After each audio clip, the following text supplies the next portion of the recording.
Good morning बच्चों।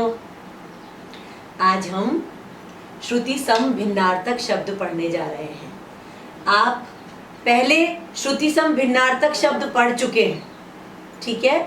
आज 1 to 10 आपके PT 1 में आ चुका है, जिसका कि हम दोहरान भी करेंगे, और 11 to 20 हमारे फ्रेश यानी नए जो कि आपके आएंगे टर्म 1 में, ठीक है। तो हम फिर से पढ़ेंगे श्रुति सम भिन्नार्थक शब्द। बच्चों, श्रुति सम भिन्नार्थक शब्द पढ़ने से पहले आपको मैं ये बता दूं कि ये किस प्रकार बने होते हैं श्रुति सम। तो उसको समझाने के लिए मैं आपको बताती हूँ। श्रुति सम भिन्न अर्थक शब्द, इसमें ये 4 चीजों से मिलकर बना होता है बच्चों। पहला होता है इसमें श्रुति प्लस सम प्लस भिन्न और प्लस अर्थ। इस चीज को समझिए बच्चों। आपने वैसे पढ़ लिया कि एक से देखने वाले होते हैं, आपने इसकी डिफाइन में भी पढ़ा कि ऐसे शब्द जो सुनने में एक समान लगे परंतु उनका अर्थ अलग होता है, वो श्रुति सम होते हैं। अब बच्चों ध्यान से सुनिए। श्रुति का मतलब होता है सुनना, सुनना या सुनने। सम का मतलब होता है समान, जो सुनने में समान लगे, जो सुनने में समान लगे किंतु भिन्न यानी अलग, अलग हो किसमें? अर्थ में। ये होते हैं श्रुति सम भिन्न अर्थ, यानी सुनने में एक जैसे लगते हैं, जरा सी मात्राओं की मिस्टेक ऊपर नीचे होती है ना। सम यानी समान होते हैं, ठीक है, और भिन्न मतलब अलग, अलग होते हैं। समान दिख रहे हैं फिर भी अलग होते हैं। किसमें अलग होते हैं? अर्थ में। इनको बोलते हैं श्रुति सम भिन्नार्थक शब्द। जैसे हमने बोला, मैंने एक वर्ड लिया, यहां देखिए। अच्छा, अब मैंने कहा बच्चों अपना अपना टिफिन खोलो और अचार निकालो। आप समझ गए अचार का अर्थ? पिकल, खट्टा मीठा, नींबू का, आम का, कटहल का, जिसका भी, बहुत तरह के, लसौड़े का अचार। अब मैंने आपको दूसरा शब्द दिया आचार, ठीक है। ये दोनों में एक, सिर्फ एक देखिए इधर, ये इस मात्रा का फर्क था। देखा आपने? इस अ की मात्रा का फर्क था। अगर ये अ की मात्रा मैंने इसमें मिला दी तो बच्चों दोनों का अर्थ भिन्न हो गया, मीन्स अलग हो गया। समझ में आया आपको? कैसे अलग हो गया? इस अचार जिसमें अ मात्रा हमने ऑलरेडी नहीं लगाई थी, मैंने बोला आपसे बच्चों डिक्टेशन लिखिए, शुरू करो। आपने क्या लिखा? आपने लिखा उसने अपना आचार खाया। मैंने लिखा उसने टिफिन खोलो, उसने टिफिन खोला और अपना अचार खाया। आपने उसको लिख दिया उसने अपना टिफिन खोला और आचार खाया। बच्चों, इस आचार का मतलब होता है व्यवहार। तो क्या व्यक्ति अपना व्यवहार खाएगा? नहीं ना। क्या खाएगा वो? अचार। यानी उसको क्या लिखना था? अचार। उसने लिखा आचार। आचार वो कभी नहीं खा सकता। और अगर इसी प्रकार मैंने इसी से संबंधित वापस से वाक्य आपको क्लास में कराया और बोला चलो डिक्टेशन दे रही हूं, लिखिए आप। आपको मैंने बोला कि उसका आचार बहुत बढ़िया था, सब लोग उसको पसंद करते थे। तो आपने लिख दिया उसका अचार बहुत बढ़िया था, सब लोग उसको बहुत पसंद करते थे। अचार मतलब उसका खुद का अचार बना हुआ था क्या? नहीं, हुई ना गड़बड़ी। तो बस यही चीज़ है, माइन्यूट सी गलती होती है, माइन्यूट सी मात्राओं की फेरबदल होती है और श्रुति सम भिन्नार्थक शब्द बन जाते हैं। वो पढ़ाए इसीलिए जाते हैं कि आप एनालिसिस कर सके, आप पहचान सकें कि ये शब्दों में फर्क क्यों है और क्या कौन सा शुद्ध होता है। आया बच्चों समझ में? तो चलिए अब हम आज पढ़ते हैं। पहले हम पुराने 1 to 10 जो आपके शब्द थे जो आप कर चुके हैं PT1 में, उनको पढ़ेंगे। उसके बाद आप पढ़ेंगे 11 to 20 जो कि आपके नए शब्द हैं। तो चलिए जल्दी से हम दोहरान करते हैं। उससे पहले मैं फिर से एक बार आपको इसकी परिभाषा बता दूं। आप अपनी पेंसिल निकालिए, आज की डेट को उसमें मेंशन करिए किताब में और पढ़ते हैं श्रुति सम भिन्नार्थक शब्द। तो बच्चों, श्रुति सम भिन्नार्थक शब्द हैं जिनको कि आप एकार्थ भिन्नार्थक शब्द भी कह सकते हैं और समुचित भिन्नार्थक शब्द भी कह सकते हैं, और इंग्लिश में आप उनको बोलते हैं होमोफोन्स। तो इसलिए ये शब्द आपके लिए नए नहीं हैं। अब हम इनको एक बार दोहरान करेंगे। इसकी परिभाषा पे आते हैं। आपने पेंसिल उठा ली है और आपको क्या आपकी कॉपी में लिखनी है, कॉम की कॉपी में क्या डिफाइन लिखनी है, जिसको कि अगर आपको क्वेश्चन आएगा तो आप यही वाला आंसर देंगे कि श्रुति सम भिन्नार्थक शब्द किसे कहते हैं। एक एग्जाम्पल दें। तो इसका आंसर मैं आपको लिखा रही हूँ जो कि आपको अपनी कॉम कॉपी में लिखना है। ऐसे शब्द जो सुनने में एक समान लगें परंतु अर्थ की दृष्टि से भिन्न हो, उनका अर्थ अलग होता है, श्रुति सम भिन्नार्थक शब्द कहलाते हैं। मैंने आपको बता दिया है। इसकी पहचान उचित व्याकरण, वर्तनी एवं प्रयोग से होती है। जैसे चीर तथा चिर, मात्रा का फर्क है बेटा। एक में लगा चीर, बड़ा ई लगाया, एक में लगा दिया चिर। अब चीर बच्चों होता है एक वस्त्र का पीस, कपड़े का पीस, उसकी टुकड़ा, पीस ऑफ क्लॉथ, चीर। और चिर का मतलब होता है बहुत पुराना, चिर। अब मैं आपको वैसे ही एग्जाम्पल से समझाऊं। अगर मैंने आपको बोला कि उसने अपना कपड़ा चीर दिया, उसने चीर दिया, एक चीरना फाड़ना भी होता है ना। पर यहाँ हमने चले उसने अपनी वस्त्र फाड़ा साड़ी से और उस अपने भाई की कलाई पर एक चीर बांध दी, है ना। तो उसका मतलब चीर एक कपड़े का वस्त्र बांध दिया। इस तरह वह चीर बहुत चिर था, चिर पुराना, वो जो वस्त्र था वो बहुत पुराना था। तो इस प्रकार चीर एक मात्रा के परिवर्तन से बच्चों अर्थ में परिवर्तन हो जाता है। इसलिए मात्राओं का बहुत महत्व होता है। इसलिए शुद्ध बोलें, शुद्ध पढ़ें और शुद्ध लिखें, ठीक है। और व्याकरण हमें यही सिखाता है। कोई किसी भी भाषा का व्याकरण हमें हर भाषा को, उस भाषा को शुद्ध बोलना, पढ़ना और लिखना सिखाता है बच्चों। इसीलिए इनके अलग अलग टॉपिक बताए। मैम इसका क्या फ़ायदा है, इसका ये क्यों पढ़ाया जाता है। कई बच्चों ने मेरे को, जब मैंने क्लास में पढ़ाया था तो कई बच्चों ने मुझसे ये क्वेश्चन भी करा था। वो इसीलिए पढ़ाया जाता है क्योंकि आप लोग अभी भी बहुत गलतियां करते हैं। कहीं ग की मात्रा खा जाएंगे, कहीं अ की जहाँ लगानी होती है तो कहीं आपको साउंड ही नहीं सुनाई देगा। छोटी ऊ की मात्रा के उसने वहाँ एक कुत्ता खड़ा था तो आप कुत्ते को बोल देंगे कूता खड़ा था। कैसा लगा, हंसी आई ना आपको, है ना। तो वो कूता था लेकिन उसमें कौन सी मात्रा थी, कुत्ता, ठीक है।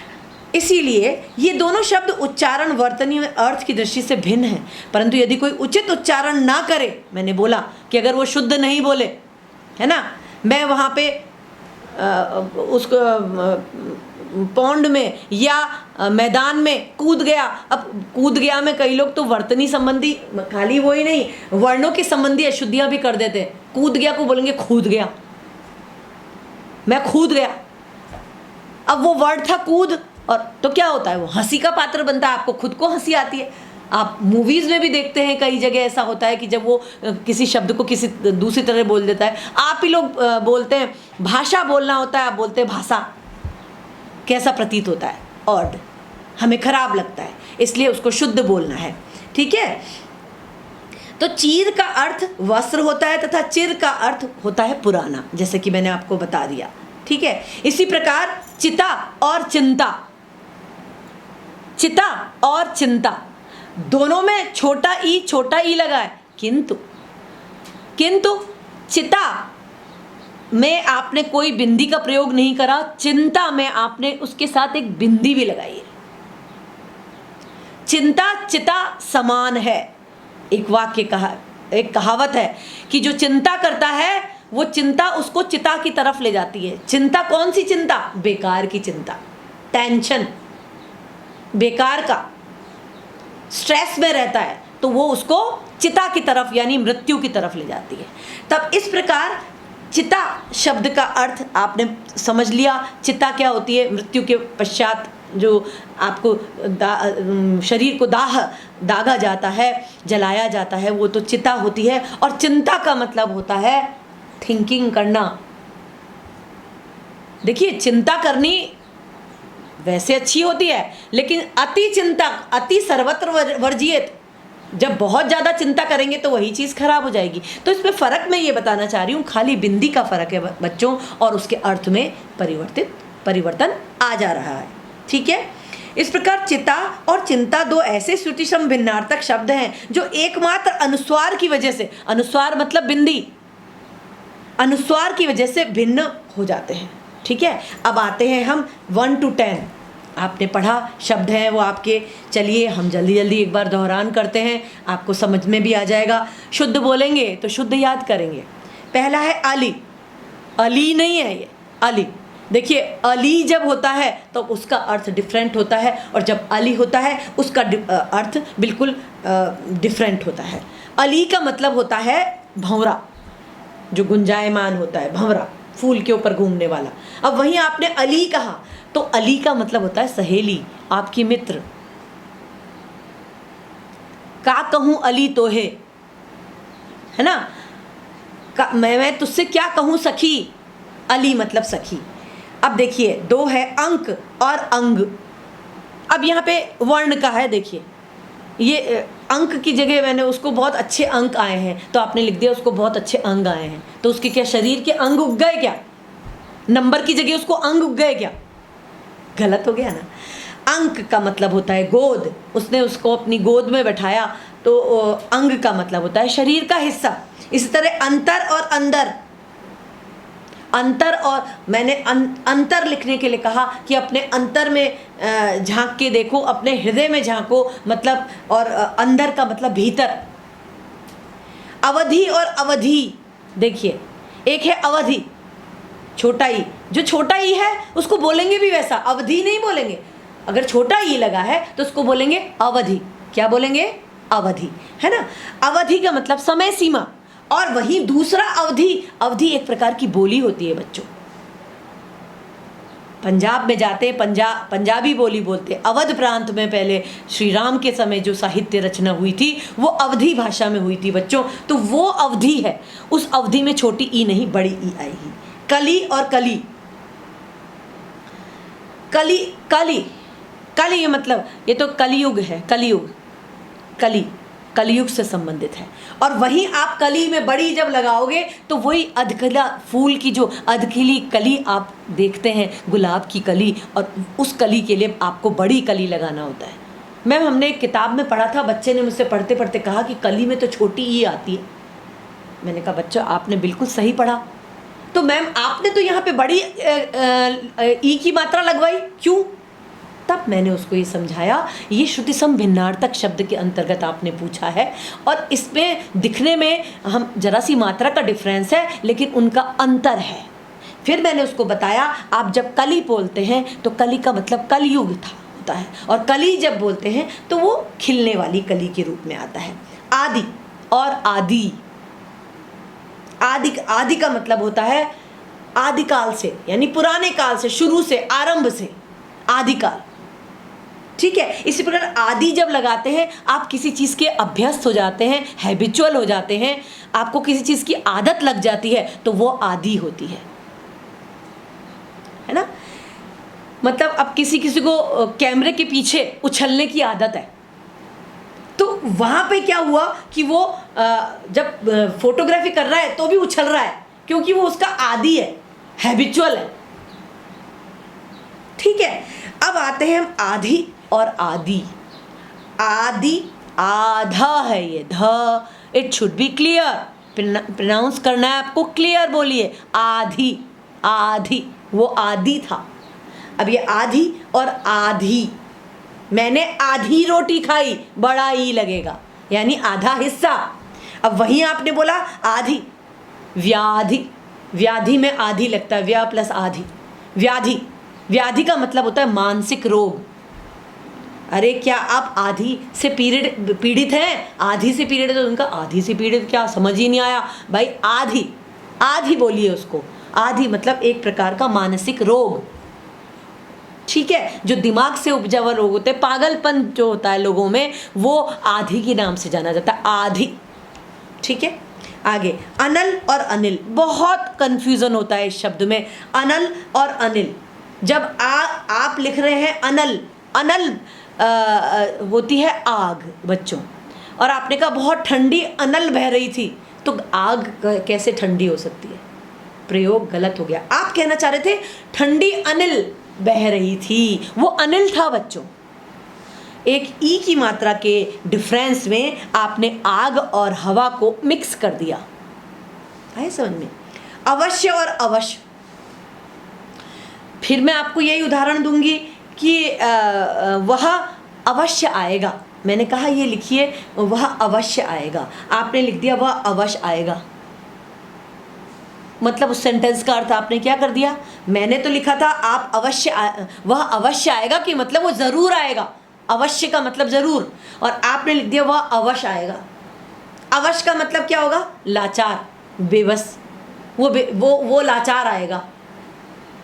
सेंटेंस नहीं बना, आपका सेंटेंस रॉन्ग हो गया, क्योंकि आपने उसको अवश्य लिखा। आप क्या खा गए? आधा श उसमें से खा गए, मतलब य खा गए, श को पूरा कर दिया और य को आप खा गए। खा गए से इंदसन चबा नहीं गए, मतलब आपने लिखा ही नहीं। ठीक है ना। अब आप आते हैं अन्य और अन्न, इसकी भी बहुत गलतियां होती हैं। हमने लिखा था हमको अन्य, अन्य का मतलब हमें अन्य देश जाना है, दूसरे देश जाना है, ये लिखना था, और आपने लिख दिया अन्न, हमें अनाज देश जाना है। कोई बना? आधा न, अन्न, अन्न का मतलब खाने वाला अनाज, जिससे रोटी बनती है, गेहूं, चावल, और आपकी बेझड़ की रोटी, चना, ये सब जो मिक्स अन्न होते हैं ना, ये अन्न के श्रेणी में आते हैं बच्चों। और उस अन्न के लिए आधा न और पूरा न लिखा जाता है, जबकि अन्य के लिए आधा न और य लिखा जाता है। अन्य का मतलब दूसरा और अन्न का मतलब अनाज। तो ये आपके 10 थे वर्ड, आपको समझ में आ गए। अब मैं आपको नए शब्द पढ़ाने जा रही हूँ। ये आप पहले भी पढ़ चुके हैं, लेकिन आज आपको अच्छे से उसका कंसेप्ट क्लियर हो गया होगा। अब आगे हम आते हैं 11 to 20 वर्ड्स पे, जहाँ मैं हूँ वो आपको सारे के सारे, जिसने 1 to 10 अपनी कॉपी में पहले लिख लिए, नो नीड टू डू, अब आपको करने की ज़रूरत नहीं है। लेकिन जिन्होंने नहीं लिखे हैं 1 to 10 भी, तो उनको अपनी कॉपी में उतारना है, पहली बात। दूसरी बात, 11 से अब जो मैं नए करा रही हूँ 20, उनको ध्यान से सुनिएगा, उनका अर्थ को समझिएगा, आपको शब्द याद हो जाएगा, बखूबी याद हो जाएगा। और इनको भी आपको 11 to 20 भी आपको अपनी कॉपी में करने हैं। इतना आपको क्लियर? चलिए अब हम पढ़ते हैं। पहला 11 वर्ड है लक्ष्य और लक्ष्य। देखो, एक तो है ल और क्ष, लक्ष्य, और एक है लक्ष्य।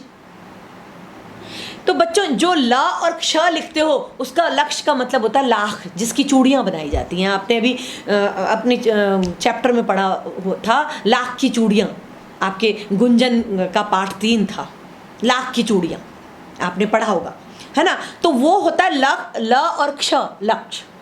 वो होता है लाख, जो लाख होता है उसको लाख की संख्या, या आप उसको लाख, चूड़ी बनाने वाला लाख भी कहते हैं। 1 लाख बोलते हैं आप, लाख, वो भी लाख, उसका अर्थ भी ल और क्ष ही होता है। लेकिन अगर लक्ष्य करते हैं आप, क्ष से क्षत्रिय को आधा कर देते हैं, तो बच्चों उसका मतलब हो जाता है अपना उद्देश्य, जो कि आपका चैप्टर था लक्ष्य। एक चैप्टर आया था आपका, हमारा लक्ष्य क्या है, एम क्या है, एम का मतलब यहाँ उद्देश्य होता है। ठीक है। नंबर 12, मूल्य और मूल। बच्चों, मूल्य में मू आधा ल और य है। मूल्य का मतलब होता है कीमत, उसकी कीमत क्या है। और दूसरा वर्ड है मूल। मूल का मतलब है जड़। ठीक है। जड़ मतलब पेड़ के नीचे की जो जड़ होती है वो मूल कहलाती है बच्चों। तो इसको लिखते समय आपका कंसेप्ट बिल्कुल क्लियर होना चाहिए। आगे आते हैं हम तरणी और तरणी। देखिए इसमें बहुत कन्फ्यूज़न है। अच्छे लोग भी इस चीज़ को नहीं समझ पाते हैं। मैं 13 नंबर पे हूँ। तरणी का मतलब अगर ण पे छोटी ई की मात्रा लगाते हो, उस तरणी का मतलब होता है सूरज, सूर्य। और एक तरणी होती है नाव, बोट। पर उसको जब आप लिखोगे तो तरणी बड़ा करेंगे। इसमें बहुत बच्चे 9th-10th में आकर तरणी वर्ड बहुत आता है, तो आप उसमें लिखते समय ये गलतियां करते हैं। अगर शुद्ध बोलोगे, मैं फिर कह रही हूँ, शुद्ध बोलोगे, शुद्ध पढ़ोगे, शुद्ध लिखोगे, तो बच्चे आगे जब भी आप कुछ गलती करने लग जाओगे तो आपका दिमाग जो है ना, वहाँ से आपको आवाज़ आएगी, अरे कुछ गलत है, देख लो। ठीक है। आगे 14 नंबर पे होता है निधन और निर्धन। वह उस व्यक्ति का निधन हो गया, मैंने ये कहा, और आपने सोचा कि वो व्यक्ति का गरीब हो गया। तो वो व्यक्ति का गरीब कैसे? क्योंकि आपने निर्धन दिमाग में बनाया हुआ था, वह व्यक्ति निर्धन है। तो निर्धन का उसमें जब आधा रा लगाया है ध के ऊपर आपने, तो उस निर्धन का मतलब बच्चों गरीब है, जबकि इस निधन का मतलब है मृत्यु हो जाना। तो देखिए थोड़ा सा र का यानी रेफ का प्रयोग, र मतलब रेफ का प्रयोग के अंतर के कारण इसमें श्रुति सम भिन्नार्थक अर्थ कितना डिफरेंट दिखने लग गया। एक से दिखने वाले समान लग रहे हैं, हालांकि समान है नहीं, है ना, अर्थ उनका भिन्न भिन्न है। अब इसी प्रकार भवन और भुवन। भवन का मतलब बच्चों होता है घर, और भुवन का मतलब होता है ये पूरा संसार। ठीक है, आगे आपको क्लियर हो गया। इसी तरह 16 पे आएंगे, शस्त्र और शास्त्र। शस्त्र और शास्त्र, हम उसने अपना शस्त्र निकाला। अब लड़ाई के मैदान पे आप जाते हैं तो आप शास्त्र निकालेंगे क्या या शस्त्र निकालेंगे? शस्त्र निकालेंगे। आ की मात्रा लगा देंगे तो वो तो शास्त्र निकल जाएगा। किसी पंडित को लड़ाई के मैदान में भेज दोगे, पंडित के पास होता है शास्त्र, तो शास्त्रों का ज्ञान, तो क्या वो लड़ पाएगा? नहीं, जब तक कि उसके पास बंदूक यानी शस्त्र नहीं होगा। तो यही अंतर है शस्त्र और शास्त्र में। शस्त्र मतलब हथियार और शास्त्र मतलब कोई भी ग्रंथ। ठीक है। अब आता है 17 पे, शाल और साल। कई जने श और स की बहुत गलती करते हैं, जैसा कि मैंने अभी पहले भी बताया। उसने कहा शाम हो गई और शाम को शाम बोल दिया। ठीक है। इधर भी शाल और साल में कई लोग शाल को शाल लपेटने वाला शॉल नहीं, शाल और साल, कई साल बीत गए, वर्ष।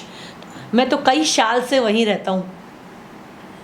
उसने बोला साहब मुझे तो बहुत साल हो गए वहाँ रहते हुए। अब आप पहाड़ के नेपाल की तरफ जाएंगे, नेपाली जो होते हैं, बहादुर लोग होते हैं, वो ऐसे शाप साहब नहीं बोलेंगे, शाप ऐसे बोलते हैं, है ना। तो वो श और स, लेकिन आप क्योंकि ग्रामर पढ़ रहे हैं बच्चों, इसलिए आपको ये ज्ञान होना चाहिए कि स क्या है और श क्या है।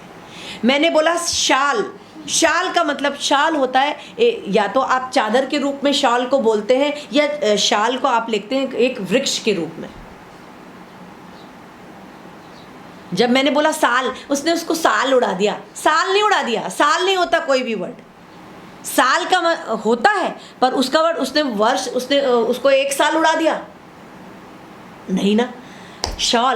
शाल करोगे, उसमें भी आप इंग्लिश का जब शॉल बोलोगे तो उसमें शॉल हरफन ऊपर वो भी लगाओगे, कॉलन वो भी लगाते हैं, आप कॉलन का प्रयोग भी करते हैं। ठीक है बच्चों, इस तरह से शब्दों को समझकर और बोलना है अपने को। अब है कटक और कंटक। इसमें भी अनुस्वार की एक बिंदी का फर्क है, बाकी कुछ नहीं है। कंटक के ऊपर आपने अनुस्वार लगा रखा है और कटक के ऊपर आपने अनुस्वार नहीं लगा रखा। कटक बच्चा होता है सेना का जो समूह होता है, गैदर होती है सारी सेना इकट्ठा, जो झुंड होता है उसको कटक कहते हैं।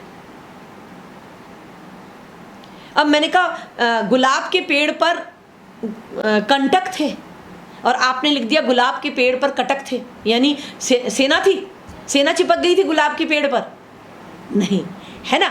तो अब आप समझ रहे हैं ना कि एक बिंदी यानी एक अनुस्वार के कारण दिखते हैं बिल्कुल एक समान, कुछ कुछ एक से लगते हैं, लेकिन अर्थ में भारी परिवर्तन होता है, बहुत ज़्यादा परिवर्तन होता है।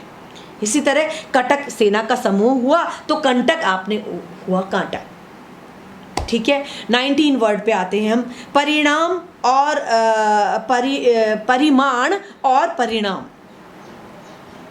उसका कक्षा का परिणाम निकल गया, यानी नतीजा निकल गया, एग्जाम का वो आ गया। परिमाण आप बार बार पढ़ रहे हैं, सरनाम में भी उसमें पढ़ रहे हैं, परिमाणवाचक, नाप तोल, नापना और तोलना परिमाण कहलाता है बच्चों। लेकिन आप परि तो वहाँ तक था और माण में उल्टा सीधा कर देते हैं, उसको परिणाम कर देते हैं, उसको परिमाण कर देते हैं। थोड़ी सी ही गलती है, उसको शुद्ध बोलेंगे, एक बार समझ लेंगे, दिमाग में बैठा लेंगे, कभी गलती नहीं करेंगे, है ना। परिणाम, उसका परिणाम निकल गया, मतलब उसका एग्जाम का रिजल्ट आ गया, और आपने लिखा परिमाण, नाप तोल, मात्रा। अरे दूध का परिमाण तो सही था ना, यानी नाप तोल तो सही था ना। तो अगर हम ये बोले दूध का परिणाम तो सही था ना, नतीजा तो सही था ना, बना नहीं शब्द। ठीक है, आगे चलते हैं। 20 देखिए, बहुत इंपॉर्टेंट शब्द है। एक ऊ की मात्रा का डिफरेंस, आप लोग जल्दी जल्दी में ऊ की मात्रा लगाना भूल जाते हैं। आपको लिखाया गया गुरु, आपको लिखाया गया गुरु। गुरु आपने लिखा, गुरु का अर्थ आप जानते हैं आचार्य, अध्यापक, श्रेष्ठ होता है। लेकिन यहाँ यहाँ गुरु नहीं था, वो था गुर। र पे ऊ की मात्रा नहीं थी, दिखने में सेम लगे, तो उस गुर का मतलब होता है हुनर, उसमें फन, उसका फन, है ना। और या आप उसको कहें उपाय, उपाय की दृष्टि में भी गुर वर्ड आता है। उसने मुझे कई गुर सिखाए, उसके उपाय बताए। गुर सिखाए मतलब उसका हुनर सिखाया, करने का तरीका बताया, ये होता है गुर। बच्चों आपको समझ में आया? तो बच्चों ये आज हमारे 20 तक हमारे ये हो गए हैं श्रुति सम भिन्नार्थक शब्द।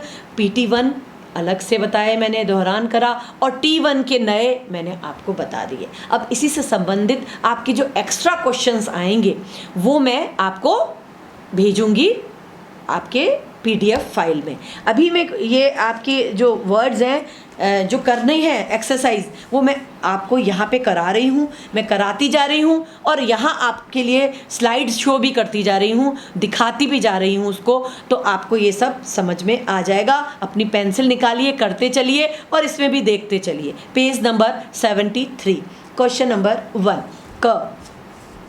कोष्टक में दिए गए शब्दों में से उचित शब्द छांटकर खाली स्थान में भरिए। ठीक है, इसमें है डैश ही धन के महत्व को समझ सकता है। धन के महत्व को कौन समझेगा? निर्धन समझेगा कि निधन समझेगा? निर्धन, बिल्कुल सही है। सेकंड वाला ऑप्शन पे राइट करेंगे। दुर्योधन की सभा में द्रौपदी का चीर हरण हुआ।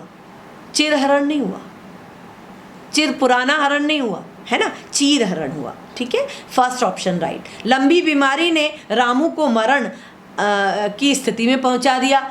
तो मरण क्या होता है? आसन्न की स्थिति में पहुंचा दिया। आसन की ने मरण आसन की स्थिति में नहीं, मरण आसन्न की स्थिति में पहुंचा दिया। मोची चर्म से जूते चप्पल बनाता है ना। यहाँ पे क्या आएगा? चर्म आएगा। सेकंड ऑप्शन, चरम के नहीं बनाता, चर्म के। कई लोग आधे र को पूरा र बोल देते हैं, जो कि गलत है। जहाँ पे रेफ का प्रयोग किया जाता है वहाँ रेफ अनिवार्य रूप से प्रयोग किया जाना चाहिए। अब इसके बाद है नंबर 5। कल अर्धवार्षिक परीक्षा के डैश निकलेंगे, परिमाण निकलेंगे, नापतोल निकलेंगे, या परिमाण निकलेगा कि परिणाम निकलेगा? परिणाम यानी सेकेंड ऑप्शन राइट। आज बहुत शीतल डैश बह रही है, अनल बह रहा है कि अनिल बह रही है? हवा तो शीतल हो ही नहीं सकती, अग्नि तो शीतल हो ही नहीं सकती। यहाँ पे अग्नि लिखा हुआ है, अनल, तो आप अनल गलती नहीं करेंगे, अनिल, अनिल मतलब हवा होती है, अनिल बह रही है। पक्षी पेड़ों पर अपना डैश बनाते हैं, क्या बनाते हैं भाई? नीर बनाते हैं। नीर का अर्थ होता है पानी, नीड़ का अर्थ होता है घोंसला, तो घोंसला बनाते हैं, फर्स्ट ऑप्शन राइट। ख में आएंगे, ये ख में श्रुतिसम शब्दों से एक प्रकार से वाक्य बनाइए, उनके अर्थ स्पष्ट हो जाएं। ये सब मैंने आपको यहाँ देखिए, मैंने आपको लिख दिए हैं, आप इनको ऐसे ही नोट कर लेंगे, ठीक है? किस प्रकार कुल और कूल क्या होता है, दीप और द्वीप क्या होता है, लक्ष्य और लक्ष्य क्या होता है, मैंने पहले भी बता दिया। अंतर और अंदर क्या होता है, धान और धान्य क्या होता है, तो ये सब मैंने आपको यहाँ लिखवा दिया है। इसमें आप अपने मन से भी वाक्य प्रयोग कर सकते हैं, लेकिन उनका अर्थ स्पष्ट हो इस प्रकार से वाक्य प्रयोग करेंगे। आपकी सहायता के लिए, सुविधा के लिए मैंने यहाँ सब दे दिए हैं। अब हम नीचे लिखे ग पे आते हैं। निम्नलिखित शब्दों के अर्थों के उचित जोड़े को रेखांकित कीजिए। इसमें अपने जोड़े को, उनके अर्थ दिख रहे हैं, उनको हमको रेखांकित करना है। इसमें आदि और आदि आया है, तो इसमें ब वाला राइट है। आदत होना, एक आदि का मतलब तो हैबिचुअल हो जाना, आदत होना, और आरंभ और शुरू, ये वाला जो जोड़ा है वो सही है, ब। अब नंबर 2 है आकर और आकार। आकर और आकार, आकर मतलब जाना, आकार मतलब आकृति, ठीक है? इसमें अ वाला राइट होगा, अ वाला ऑप्शन, ठीक है बच्चों? तो ये आपके आज मैंने ये करवा दिया। श्रुति सम भिन्नार्थक शब्द आपका रिवीजन भी हो गया और नया भी हो गया, ठीक है? तो अब आज का हमारा ये काम, मैं आपको इसकी भी कॉपी अभी इसके साथ देख ही लिया आपने स्लाइड, तो इसके अलावा के जो भी क्वेश्चन है वो मैं आपको आपकी PDF में भेज दूंगी। ये काम यहीं तक, और आशा करती हूँ आपको ये काम समझ में आ गया होगा। Have a nice day.